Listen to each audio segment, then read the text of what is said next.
Oh, shit, everyone. We just started a podcast.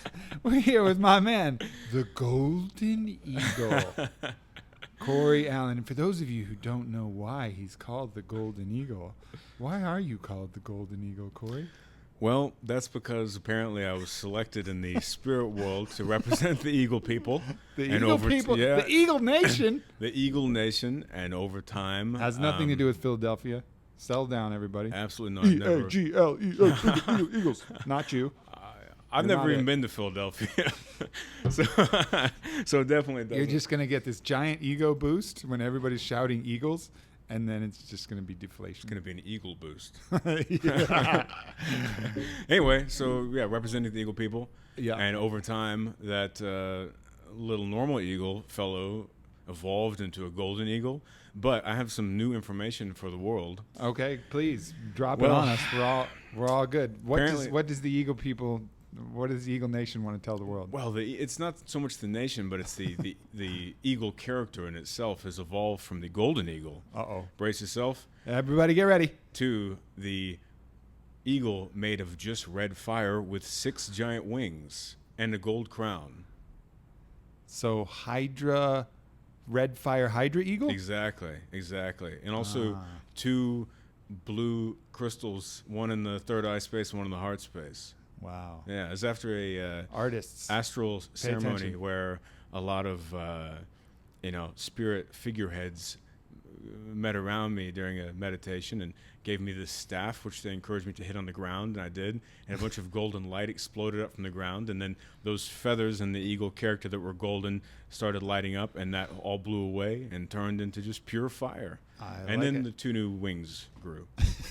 So, So for those of you who are completely lost here and think we're absolutely insane, first of all, you're right. True. Second of all, the astral...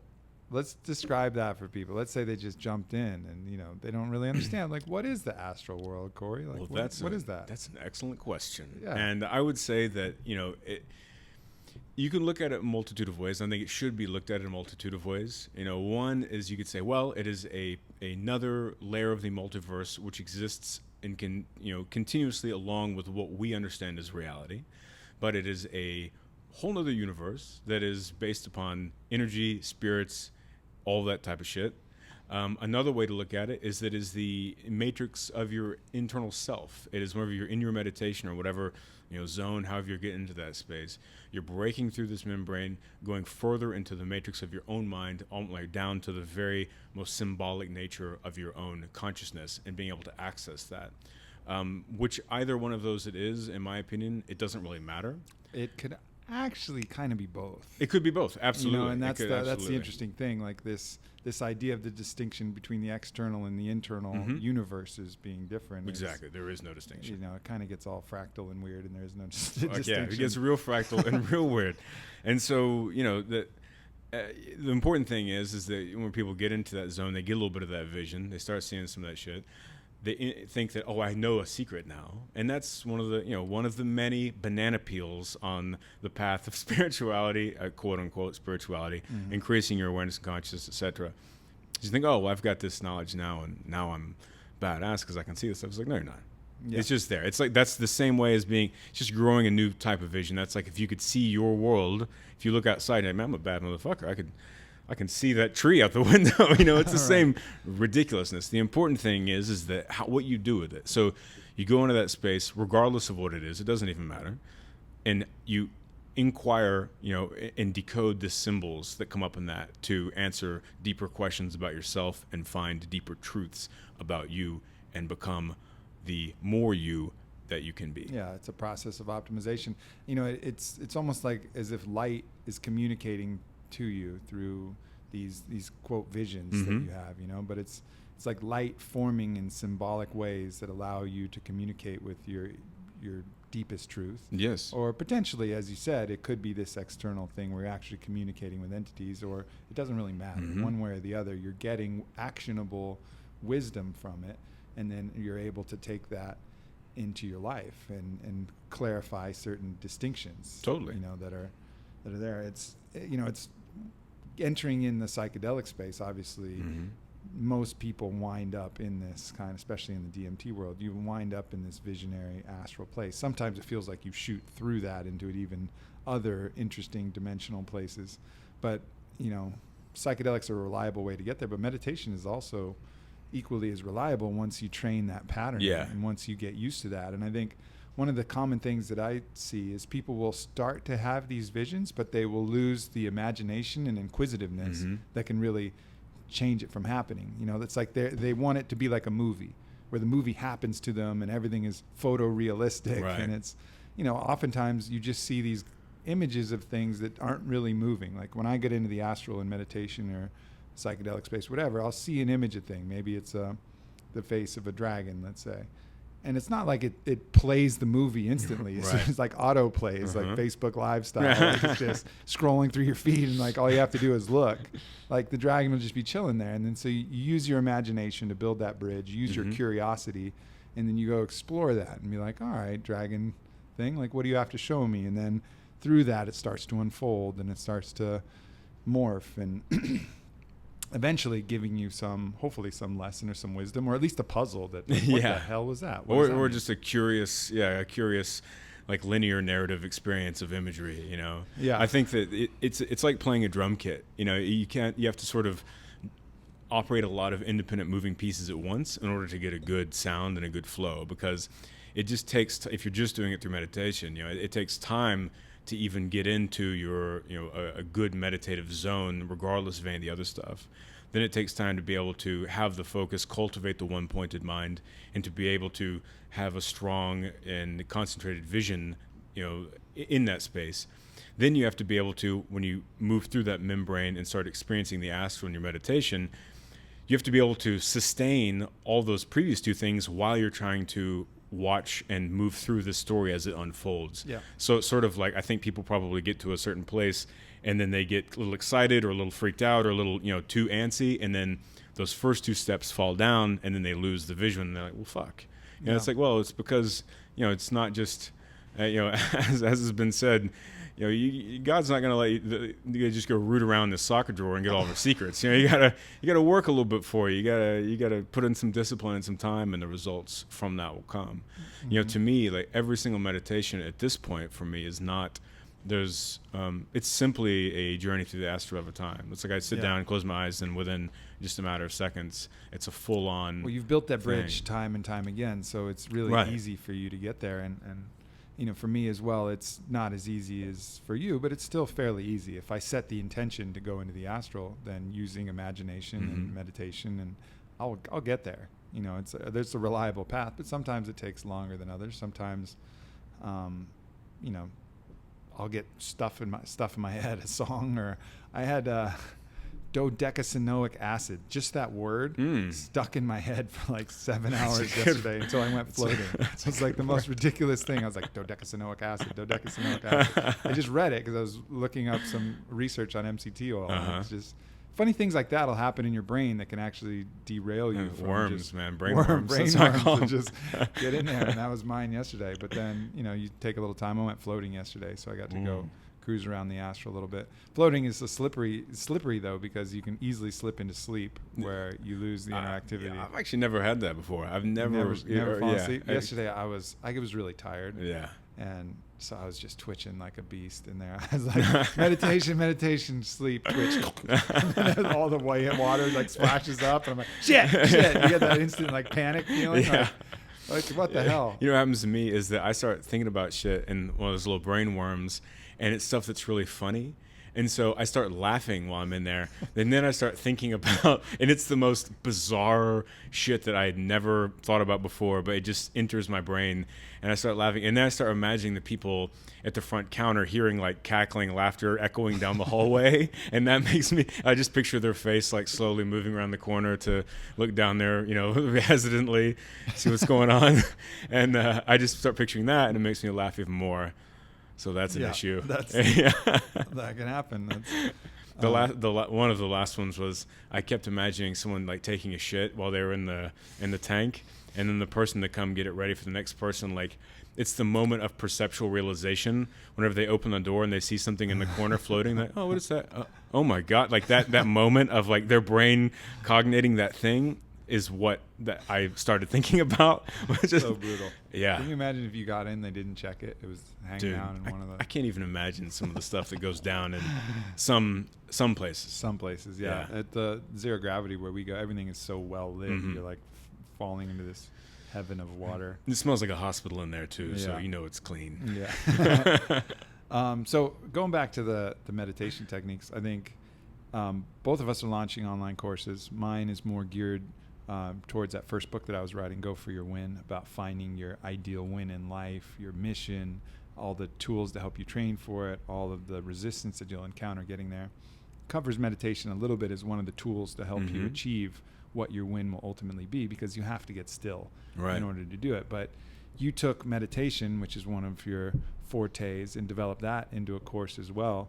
So, tell us a little bit about what your kind of strategy is with that. I mean, these will be launching sometime mid-late summer. So what's that course gonna kind of do? And obviously, talking about the astral, that's got to be a significant portion of where this course is going, right? That's the last step. Yeah. So, basically I've studied meditation for over 15 years and taken it, very, very disciplined practice over that time and seen the results from it. But one of the things that really, just in life in general, but also in that discipline, is looking at all of the schools of thought, all of the classical approaches to it.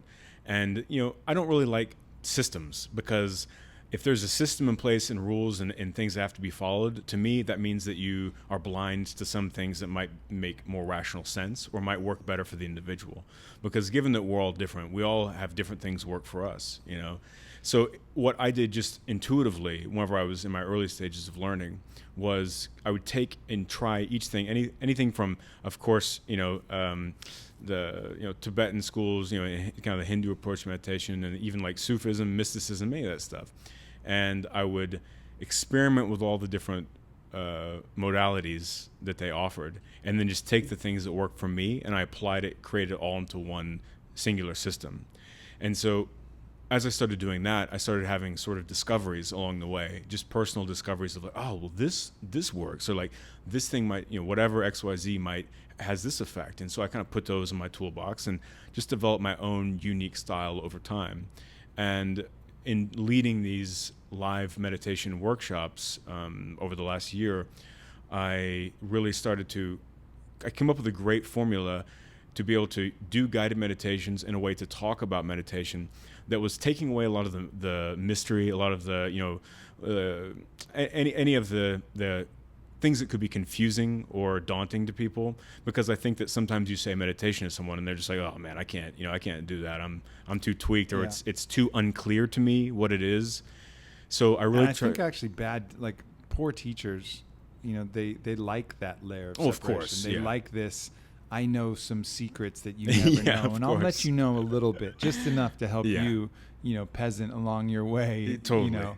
And creating this false barrier when really it doesn't need to be there. Whether you're a shaman, whether you're a meditation teacher, whether you're a yoga teacher, you let your practice speak for yourself. Just the real masters, they share everything. Exactly. Because they're not worried about, they drop this kind of, I am the great and powerful Oz kind of bullshit. And it's just like, here's all the tools. That's hierarchical bullshit. Yeah, exactly. They're trying to, as long I got to stay in the ace position, you know? Exactly. And it's like, come on, man, we're all, this is nonsense. And I actually addressed that in the course.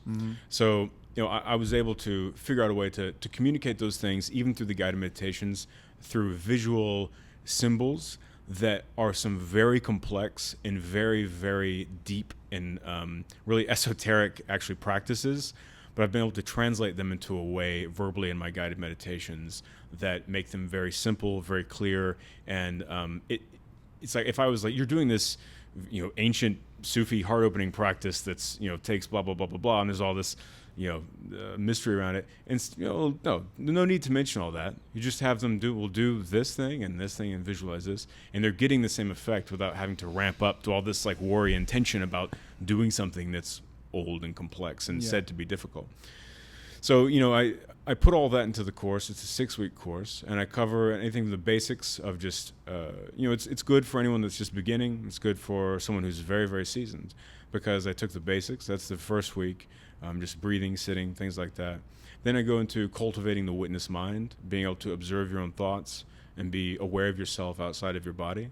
That right there is such a valuable skill outside of Incredibly huge. meditation. Yeah. Like when you're able to observe your emotional state and your emotional being, so many arguments can be avoided. Yeah. So many missteps when you be like, oh, look, the monkey is getting Yeah, really exactly. mad right now, And just and then viewing your own flow of intellectual Yeah. thought is huge, to be able Yeah. to have some perspective on that, because that thing likes to get carried away. for sure. Then I go into releasing negative emotions, things that we carry, things that are weighing us down. People are carrying all this shit around. We're born these empty, clean vessels, and as we go through life, we just start packing shit away, packing it away. And it's one of the big things I put across in the workshops is like, Is that look, you like packing this is, empty, I love clean packing shit vessels? away. you love love, it. you love Love it. packing empty, Yeah, clean okay, vessels. I know everyone loves packing shit, but we gotta dial it back a little bit. No, it's one of the big things, especially being in Western culture.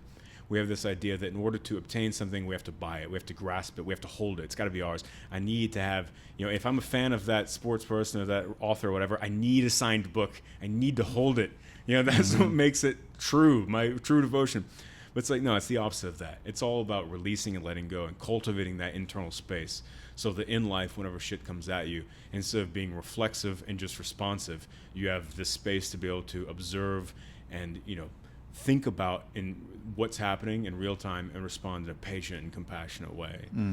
So we go through that, also go through heart opening, third eye opening, and then go through chanting and mantras, and then into the astral projection, and a conclusion, sort of a wrap up. So, one of the things that was really important to me was to distill all of this information and all of these things that I have found important into a very layered and simple way. So each week you get a sort of a lecture with about 10 or 12 chapters of things, me talking about that subject. Then you get a 30-minute guided meditation dealing with that material, and there's a binaural beat along with that guided meditation underneath it.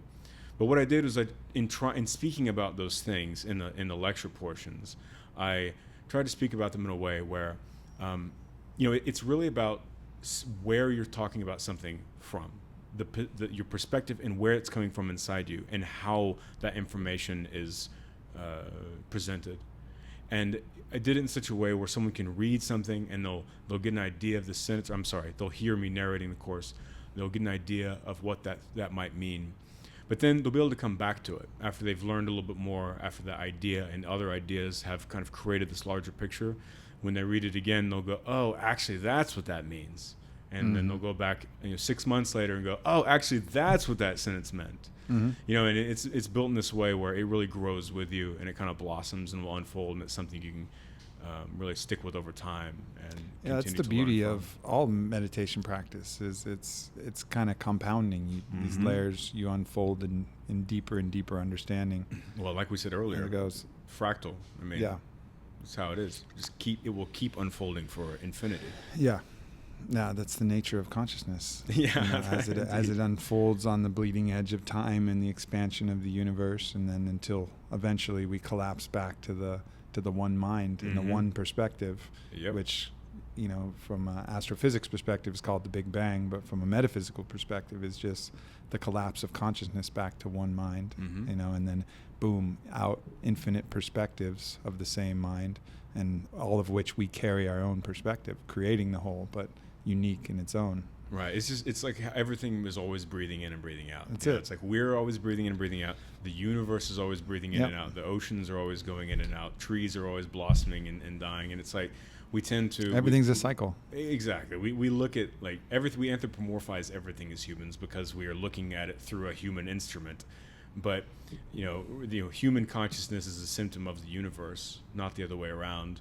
And so the breath of the universe expanding, contracting seems like a long time to us because we're looking at it from our little monkey human perspectives, and we're anthropomorphizing it. We're saying, oh, well, my life is this long, so that thing that's longer than that is really long because it's longer than me. Yeah. But really, it's like, I don't think so, particularly. I think one mistake that people make when they get to that, they get to this idea, well, if it's like that, then nothing matters. Mm-hmm. And you could take that stance, or you could take the stance of, okay, maybe it doesn't matter all that much, but what's the point of all this? The point of all this is to fucking have a blast. Yeah. Like, let's get the most out of this life. Let's enjoy it absolutely to the fullest. Get rid of all of the unnecessary trauma and the poison pills that we swallow and create ourselves, and all of the self-limiting thoughts and beliefs and anguishes that we have, and just play the game. Play this badass video game that collectively we all get to be a part of, with challenges equal to our greatest effort and opponents worthy of our best battle, whether they're internal or external, and all of the pleasures. I mean, just simply walking into a Whole Foods, you know how many pleasures there are?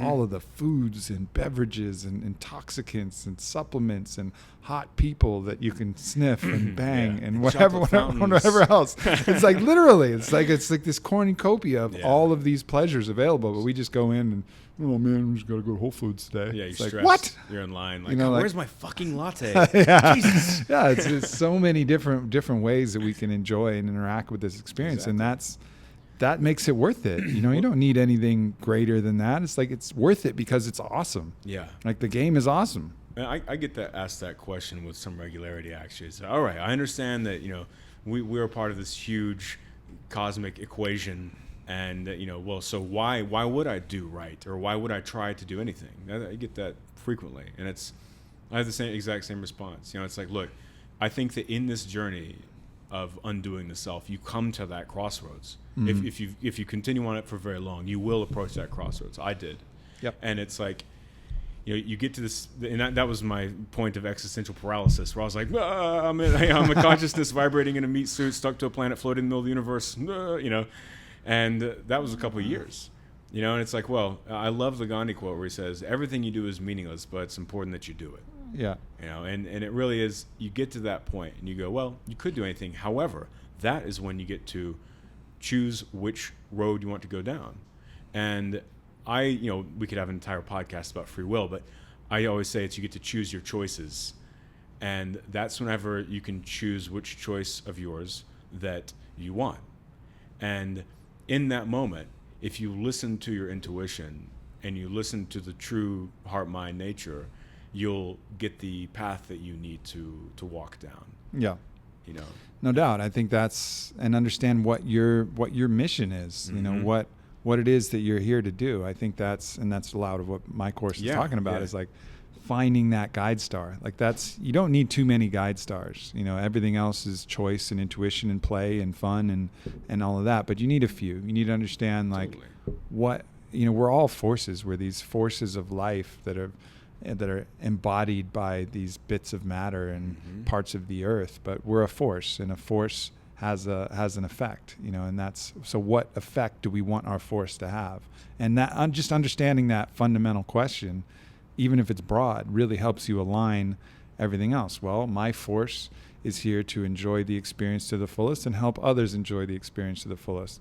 I sum that up by para el bien de todos. Like, that's the top part of the guide star. So then everything else kind of fits under that. Well, what's the next layer? Like, what am I specifically going to do that's going to make the most fun for me and help everybody else achieve the most enjoyment for them? Well, this is what my skill set is particularly apt to. And then you start to discover your vocation, like what you're called to do, your mission in action, like how you can translate what your goal is into embodiment. Yeah. And then all of the other things that you need to do to fulfill that. Like, maybe there's a separate occupation that you need to have as a bridge until you can make money from your vocation to survive, because we have human needs. And then what are your separate passions that you want to cultivate that make the experience particularly pleasurable for you? Maybe it's spearfishing, who knows? Like, what are these other things? And then what are the connections you have with your fellow people? And then what's your overall vibration, which is the totality of all of these things together, which is like the frequency that everybody carries. And when these things are misaligned, you'll notice that it's like an instrument out of tune as soon as you're around them. It's like, oh, there's something unreconciled. There's some frequency that's off because they haven't aligned these things. So it's almost like tuning your consciousness, tuning your human instrument. It's absolutely like that. And that's really such a key part. And it's not about the destination. It's not about we're told all of these games that we're supposed to play, get this much money, get these many social media likes, have this, family with these 2 kids and this marriage that looks like this and all of these different things. But those games don't necessarily equate to happiness. Maybe for some people they do, but for a lot of the world they don't. So you have to figure out what your own games are, like what your own win is, and that has to align to your mission. And just discard all of this other random information and momentum that's pressing down on us and making us chase these unwinnable games, saying that if you achieve this material level, you're going to be happy. It's nonsense. Absolutely. Yeah. You think back to whenever we were in Peru, after one of the ceremonies where my mainframe was fried. Oh yeah. You went scrambling up the hill. Give you a little update on what had happened. One of the things that comes back to me frequently, and it just did when you were talking about that, is that I understood it at the time, but it continues to unfold to me how literal that answer was whenever I was looking at the source of the universe and this infinite river of neon mandalas that was flowing.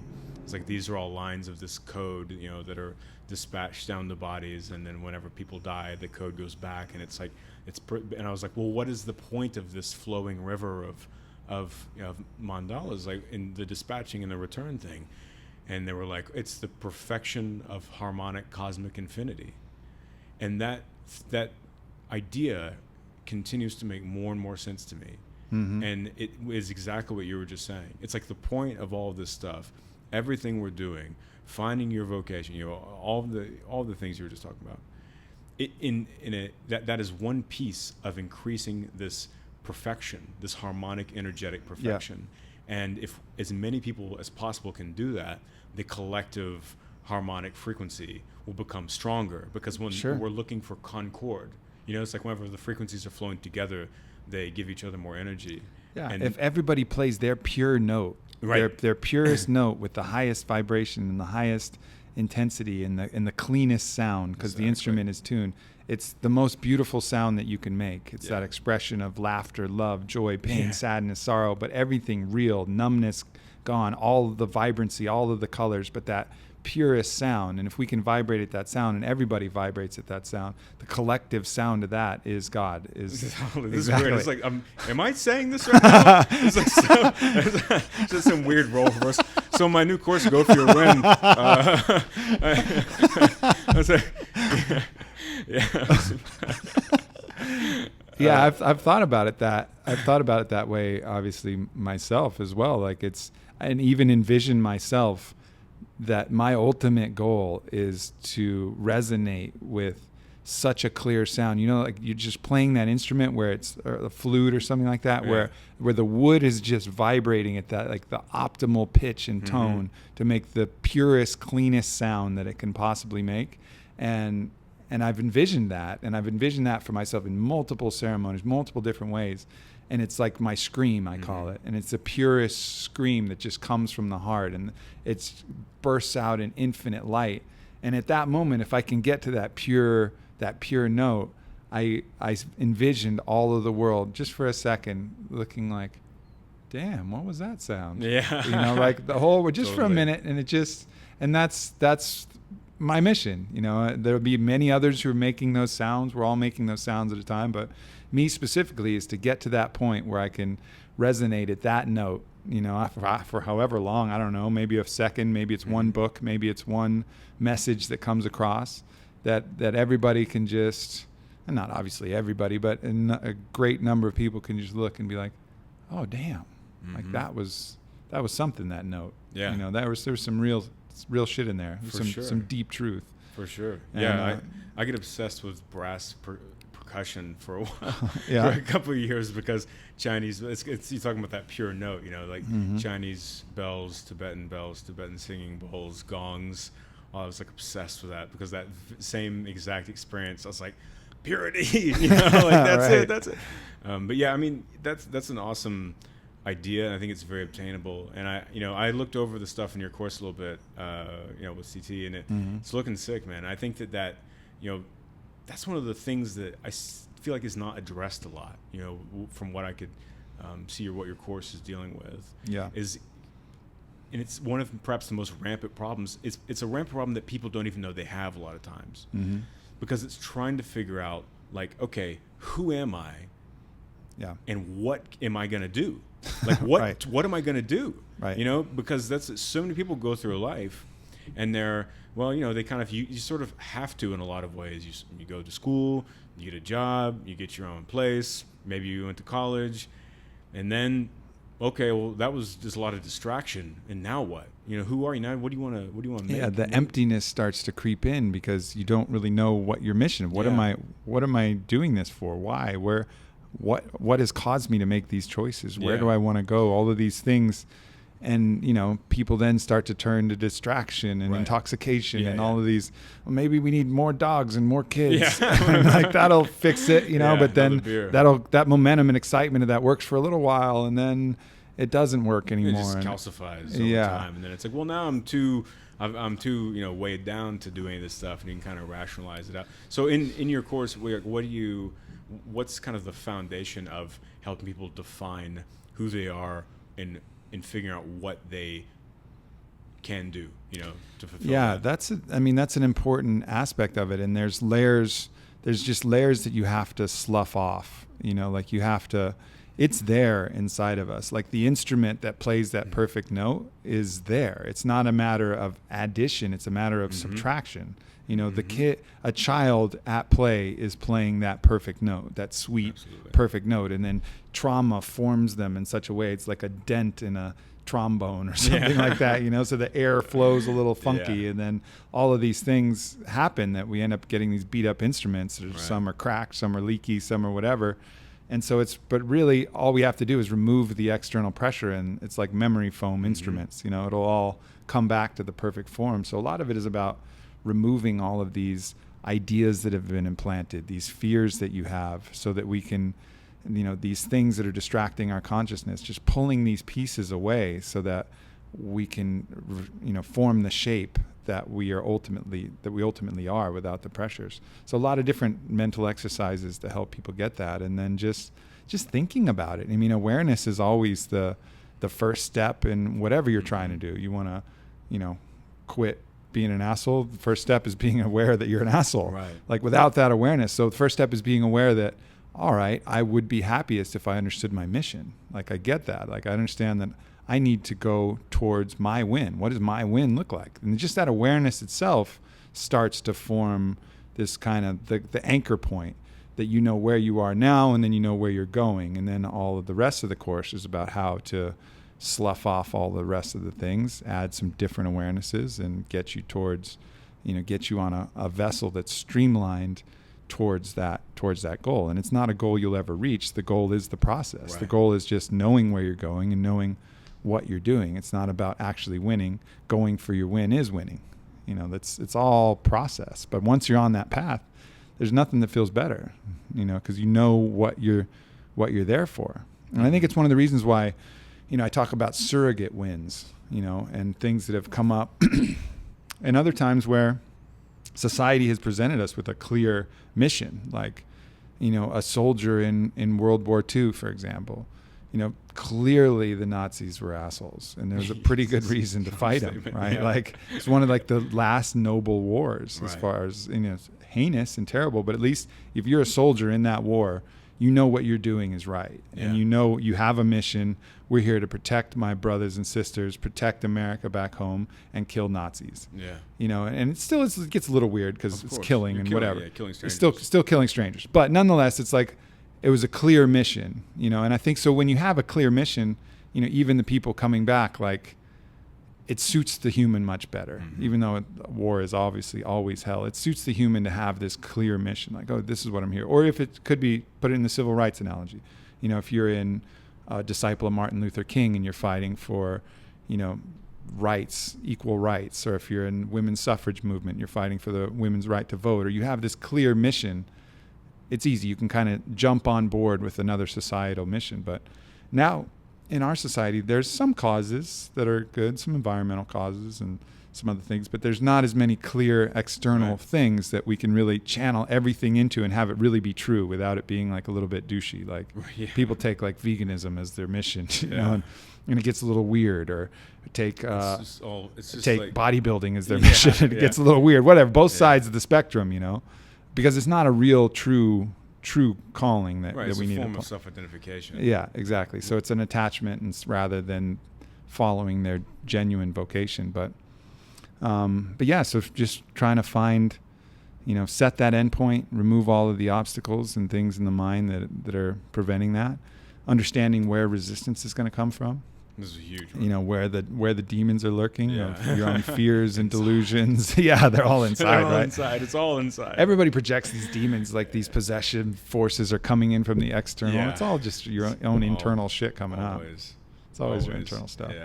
Yeah. I mean that's huge, man. You know, that being able to pull everything away. You know, it's like it's the exact same with the meditation. Yeah. The answer is always remove everything and truth is revealed. Yeah. Truth is waiting there. It's just covered in tons and tons of shit. Yeah. And you have to hack away at it until you get down to it. And you can it's revealed to you. Yeah. You know? Yeah, I had a really close friend tell me today, well, you can't teach someone to love someone. I was like, yeah, but no. Because really love is within us all. It doesn't need to be taught. So all you have to do is remove the delusion that is preventing you from loving that other person. Like, it's only delusion that's subverting that natural force of love that we all have. So it's not a matter of adding love. I have to teach you love. No. I just have to remove the delusion that's preventing you from your natural state. You know, so it's an interesting way to look at it, because we look at building skills. Like, if I want to become a better basketball player, I add dribbling skills, I add shooting skills, because innately I'm not a great basketball player. I'm a piece of clay that we're molding by adding and adding these different knowledge pieces and different skill pieces. But with the fundamental stuff, you know, it's all about removing. It's just about removing the other shit. Right. And so frequently people who you say, oh, this person can't love and you can't teach them to love. It's like, well, it's because you're looking at it, you know, obtusely. It's that they need to be often shown love to feel comfortable enough to allow their love to come out, because quite frequently, perhaps almost in all cases, someone who has a hard time showing that type of thing or allowing their emotional center to access the world outside of themselves is because there was such an acute injury at some point that they put up this defense system which keeps that emotional center armored and inaccessible, because that way when they move through the world, they can't get anything out, but nothing else can get in, because the thing that is in there is so tender and is so vulnerable that it's easier for them to go to a place of refuge, almost going to sleep in a cave, as opposed to dealing with how intense it is to come to the world with that level of sensitivity. So showing that person, compassion and patience and love, and presenting the energy force to them to let them know that it's okay to open that up is often, how you get that to blossom. And that's with like people that are assholes or they're just unpleasant, grumble pants type of people in general. It's like, if you look at this thing, I've been looking at people, thinking about people as like these pieces of live art almost. So, every person is experiencing a subjective universe. Obviously, they've got this, the world outside of their skin. They're taking this reading. It's going into their nervous system, abstracting their consciousness. And in the relative singular bubble reality that they're experiencing of their own subjectivity, they're externalizing that back out to the objectivity. And that is their personality, their identity, et cetera, et cetera. So if you look at someone, you can actually just see them as this fountain of them describing their subjective universe and their quote-unquote world to you through their actions, through how they're feeling, and through what they're doing. So every person is just this slow-motion geyser of them informing you what their universe is like. Right. So if you see someone who's acting, unpleasant, or they've got this armored or negative personality, it's like their whole reality, their subjective world, that's what it seems like to them. Mm-hmm. The world is an angry, dry, aggressive place. And I think that in order to make those people, to help them, wake up and to come out of that, they have to be shown trust and this level of compassion and patience and honesty and openness to allow them to show that part of the character within themselves, because in their universe it's so scary that they have to stay armored up and they have to stay aggressive. Aggressiveness almost always is an act of offensive defense. Yeah, they're keeping things sure. at arm's length. So if you can just show that, let them feel that comfortableness, but hey man, I'm just open, chilling, not judging, whatever, people will really, you can make someone wake up like that. Yeah, no doubt. I had an image when I was in ceremony recently of that people are like a molten core. Imagine people like a molten core of chocolate, right? Mm-hmm. And the own love inside you keeps you molten and fluid, and everything's fluid in your shape, kind of like the dude from Terminator 2, but mm-hmm. instead of metal, we're imagining chocolate, right?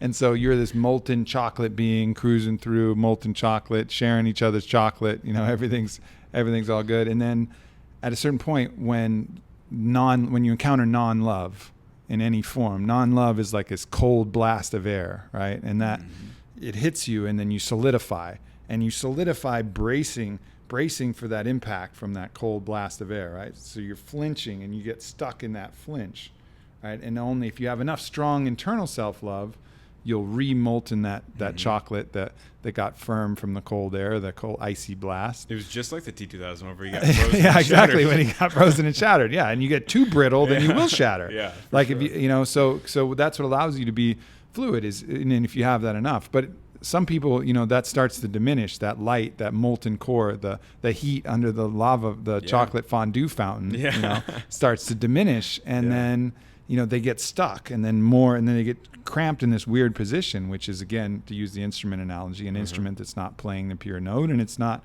expressing themselves fully. So you encounter that.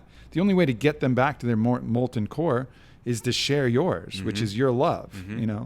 So you pour your love upon them, and then that candy shell starts to melt a little bit, and they start to get back to fluid, and then you start to help them revive their own molten core, because you can't just do it to them. You can do it once, but as soon as you leave, then they're going to go back to their crunchy shell. And that's a lot of problems in relationships. Somebody with a nice molten core will find some crunchy piece of chocolate and be like, I will fix you. And then they feel a little bit looser. But as soon as they leave, they go back to crunchy because it never developed on their own. They use somebody else's molten core. So, I think that's a really good way to look at it, that there is no other way. No other icy blasts are going to teach them. No other mm-hmm. corrective things, no berating them, no judging them, nothing. Only love is going to remelt that chocolate. It's the absolute only thing that's going to remelt it and get them back to it. And that's the only thing that we can do, is help them remelt it and then show them the way to ignite their own fire inside. Absolutely. That's a really great analogy. I like it. Thanks. I dig it. Yeah. I dig it, man. Sometimes when you're tripping balls, the analogies work, and sometimes they don't. But molten chocolate people, I guess we'll keep that one. It's like, is that post? It's right there. It is right there. that chair is right there. Yeah, those analogies aren't as enlightening. Mm-hmm. I mean, unless actually they are, but that thing is right there. There's no question about it. Yeah. Well, speaking of melting your cores, another little thing that we dropped just recently. Yeah. Is the volume 2. Some beats. Binaural beats. Sick. Yeah. And they are all core melters. They're all core melters. They melt your ear holes into liquidy, dewy chocolate. Yeah, it was awesome. We dropped the first one just sort of as a test, really. Yeah. It was like, man, let's put this out there, and people are digging them, man. I'm still such a earth peace guy. It's my jam. It's like it's patterned itself into my brain where mm-hmm. it's like, now I'd listen to that, and I'm just instantly in it. Not instantly, it takes a couple minutes still, but like 3-5 minutes. I mean, I'm deep in this theta state, kind of rejuvenating, meditative, that borderline between awake and asleep. That's awesome. And it's been such a huge help in my life. For those of you who don't know what we're talking about, it's a form of brainwave entrainment where you send these auditory signals in through your brain that help the neurons fire at certain pacing levels. And some interesting research behind it, some interesting science behind it. And but it's really fairly simple process actually of just training your neurons to follow at a certain level by using auditory signals, and really works great for me and works great for a lot of people who do it. I know I've been hanging with a lot of NHL guys, and all of them are into the binaural beats. Like after a hockey game, they get back on the plane because they got 82 games in a season. Yeah. They got on the plane, and almost everyone I know, it's just seemed like it's gone around the league, so everybody's aware of it. It tripped me out They when put those things on and they're just chilling. When you told me that the dudes in the Blackhawks were using them during the Stanley Cup, I was like, yeah. That's so cool, man. Yeah, it's rad. I mean, it's just a great tool to have. I liken it to dry floating. Right. Like I love that. It very much feels like I'm going to the float tank, but I'm just dry. The old dry float, man. The old dry float. I love it. Yeah, I mean, and I was able to complexify that process of the normal mechanistic binaural beats to make them very, very acute and narrative in their nature, and really get some interesting effects going. And we had such a huge response from the first volume. It was like a tidal wave came in after we released those, and a lot of the feedback that we got was people were like, I love these, but in the first volume there was only one track that was made intentionally for focus, right? And everybody seemed to want some for focus and flow state, so made a volume 2. We listened, and that's the flow pack. Yeah, it's all 4 tracks, different types of flow state. And the beautiful thing is you're a musician, you're a composer, so even if you don't, if you're like, binaurals, whatever, it's dope music. It's like it's a $5 30-minute track of dope music. Totally. And has some other layered shit in there that may click with your brain, may not, right. But for a lot of people, myself included, it definitely clicks. So worst case, dope music.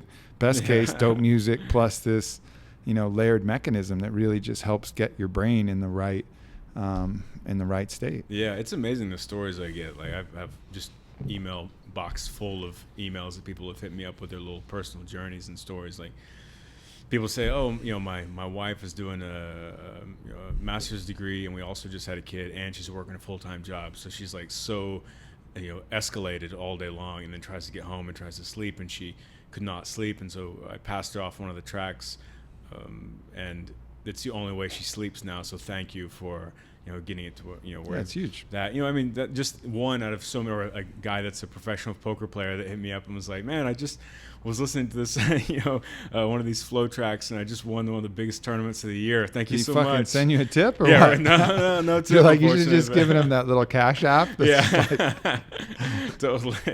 Like Cory Allen is requesting $10,000. Right. I'm just happy that he, that he got it. That's awesome. So there's been so many amazing things. So it's awesome. It's really helping people, and I have a lot of artists actually hit me up and say, "Man, this one dude, Rob, he's emails me all the time. He's like, I'm still listening to Temple Stillness while I paint. Like I paint every single day, and that's like my painting track now. So it's cool which ones get people into different states and. Yeah, it's funny. Like, I mean, I definitely listened to some of the other ones, but now, I know what Earth Peace is going to do. Like, that's my jam. Yeah. I'm going to get in that one, and I know in 30 minutes I'm going to pop up. My mouth's going to be dry. I'm going to be like, I'm going to be refreshed. I have that effect on people. One of the Cottonmouth, the Cottonmouth Eagle. Yeah, that's right. That's right. One of the interesting things where that segued me is that actually I did a project for a school in Chicago, and so I created a binaural beat for the school, and it's kids that are in kindergarten to 8th grade. So I did that, and I made 3 guided meditations, one for each grade band, so kind of kindergartens to 2nd graders, 3rd graders to 5th graders, 6th graders, 8th graders. And so they were listening to them each morning before school on headphones, so my guided meditation with this binaural beat. And then they moved it recently to the gymnasium, so they get all the kids from the school in there, and then over a PA, they play the binaural beat and my guided meditation every morning. No way. It's really trippy, isn't it? Whoa. Yeah. That's cool. Yeah, it's just wonderful. And to be able to think that, those little kids, to imprint those little kindergartners, 1st, 2nd, 3rd graders at that young age, to be, at the end of the guided meditations, I'll be like, and remember these things. Some of you feel trouble, you feel worry in your life, you bring it back to your breath. You just take a couple of deep breaths and, kind of reset. And if any of those stick with any of those kids, moving forward, I mean, talk about a huge achievement. It's really powerful to me. Speaking of school, man, it's just so weird the things that are taught and not taught. Like essential skills, like, okay, you're feeling overwhelmed, breathe deeply. Yeah. Like breathing techniques Yeah. and like different ways of thinking and different ways to interact with your body. Like none of that's taught. We're just so busy worrying about multiple choices and random facts and all of this nonsense. Like, how about we learn the human operating manual of how to like get by in this thing without it totally going to shit, how to handle social pressures and how to handle like your own emotional state and how to handle, hormonal imbalances, that are creating emotions, how to become the witness mind, all of these essential things that are non-religious. They're just skills that humans need to pick up. Yeah. But it's severely lacking. It's really odd that we've created a system that just ignores some of the real basics about how to be a happy human. Yeah, I mean, I think it's a pretty typically American thing in a lot of ways. Like the school system, at least whenever I was in it, and it still continues to seem to be this way. It was not about really even learning so much. It wasn't about developing as a person. It was more about there were a lot of committees which mandated and agreed upon like this curriculum. And it's like, okay, and then this amount of dollars went to that curriculum, and it doesn't even really matter what it was, but it's like, okay, we got these boxes to check. We're going to deploy that, and then that thing it's super stringent, and that's it. And it's sort of just this, it's a very vain process in my mind. It's this intellectually vain thing where they're like, you're not really learning shit. You're just like going through this system. It's almost like a daycare more than anything. Yeah. You're being socialized in some weird way, but that's about it. I mean, whenever I was in school, I, just didn't really care. I was always more interested in reading everything that interested me, and I taught myself, everything, that I was interested in as opposed to anything in school. And it's a real shame that, like you're saying, that there aren't some basic fucking human, function things that are taught. Did you watch the documentary Who to Invade Next? No. It's worth watching because what's interesting, we're at this time now where information is available. Like they went through and they took the number one, and the country escapes me, but they took the number one ranked educational country in the world, where the highest quality of education. I don't know what metrics they use for that, but whatever they, U.S. is somewhere in the 20 to 30 range. It's probably like Scandinavia, the most amount of neuroscientists coming out of. Something in that kind of region. I don't know if it was in Scandinavia, if it was it might have been like Latvia or something interesting like that. But what they figured out was that most of the countries like U.S. and Japan and these things were far overworking the brain. Like the brain only has a capacity for so much expansion at a given point. So they shortened the amount of time you're in school. They completely got rid of homework. And so you have a very focused 4 hours of interesting learning. And the rest is play, because that's like basically what the brain can handle, and anything more, you're like trading off. You're like basically overtraining the brain. It's and like we get that in fitness. Like, oh yeah, you're overtraining. That's going to be detrimental. Your body's going to start to break down. You're not going to get stronger. You're actually going to get weaker. But in learning, we haven't got that concept. So we're basically overtraining everybody to a certain degree, and the effects are, it's not working out. But we have this data from this whole country that's doing this and just crushing it. And we're just looking at it like, it's weird. It's worked. They're dominating. Everybody's happy. Everything's good. But we're going to not do it. Right. It's like that could exist. We're just in a weird time where there's truth available, but we haven't adapted it. Like Portugal and the decriminalization of drugs is another one they go. Like drug use is down. Like the prisons are less full. The society's less happy. There's fewer accidents. Like everything is there, but yet the rest of the world's like, I don't know. Yeah. I don't know if we should do that. Like the data's there. Same with Colorado and weed. Like every metric is positive, and the world's like, yeah, I don't know yet. It's just an odd time. We're in this interesting transition where now information can spread, and we have proof of concept of systems that could dramatically improve the world, but we're not there yet because we're stubborn and we're slow to respond and we're stuck in our ways, and there's people defending the other thing, and they're full of their own fear, and they're crushed in their candy shell, and they don't want to expand. Motherfuckers. But I think this will be the most transformative time in human history now, because information and consciousness is expanding rapidly, and consciousness has expanded before, but information couldn't travel this rapidly. Now, information is instant, ubiquitous, and consciousness is expanding again.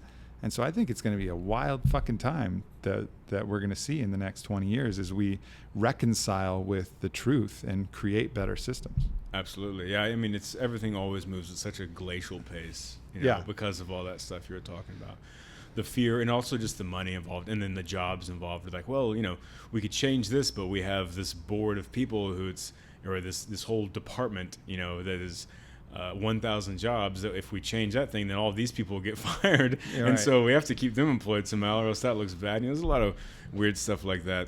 But what interests me is I always love the response to whatever is the overarching theme of society. There's always this undercurrent of things that's happening. So you look at the great examples in Japan, culture being really, really structured, really, really stringent, and all that stuff. So then the response to that when they're off work is that they're partying, going crazy. Artists are just completely out of their fucking mind. They're like, oh, I bite a knife and swing a chain around my neck and bleed all over a canvas for an hour. My art or whatever. And so I always thinking about whenever how that will shift whenever over time, hopefully, as our society changes and evolves, what will the dynamic polarity of our culture grow to be? Mm-hmm. Yeah, it's interesting to think about it. I mean, it does create this kind of beautiful, expressive response of this form of resistance creating these weird diamonds, around. It's like Austin. Yeah. Austin is the diamond formed in the midst of Texas. Yeah. Interesting stuff, man. Well, Cory, my man, the golden red eagle. That's right. The red fire eagle. Mm-hmm. It's good to have you by, brother. Dude. It's great to be here. Thank you so much. Always a pleasure catching up with you, man. Mm-hmm. Love you guys. Thanks for tuning in to another AMP. And we'll be back again soon. I don't know when, but sometime. That's right. Sounds and again, good. Just follow on social media. These courses will drop sometime in the summer. Beats are already out, right? Beats are already out. And releasing to now is where you can go you can sign up for the course, and then they'll email you whenever it launches. Beautiful. Boom. Much love, everybody. Thanks. Peace. Bye.